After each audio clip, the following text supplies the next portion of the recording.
নমস্কার, আমি গোপা গঙ্গোপাধ্যায়। আবার অনেকদিন পরে ফিরে এলাম কবিতায়, মাইকেল মধুসূদন দত্তের রেখমা দাসের মনে। এই কবিতাটা আমি আবৃত্তি করব।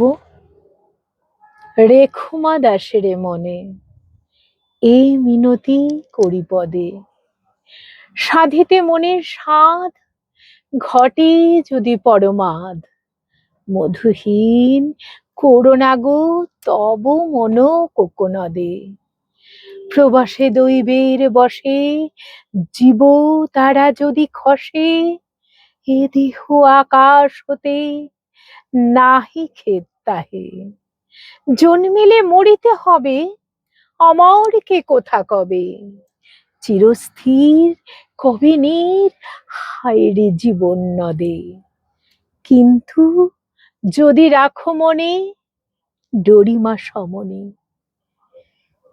মক্ষিকাও গলে নাকো পড়িলে অমৃত হ্রদে।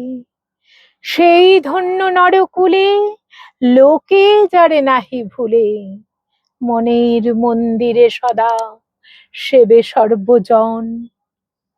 কিন্তু কোন গুণ আছে যাচিব যে তব কাছে, হেন অমরতা আমি কহমা শ্যামা জন্ম দে। তবেই যদি দয়া করো, ভুল ও দোষ গুণ ধরো, অমর হইতে বর দেহ দাসে সুবরদে। ফুটি যেন স্মৃতি জলে, মানসে মা যথা ফলে, মধুময় তামরস কি বসন্তে কি শরদে।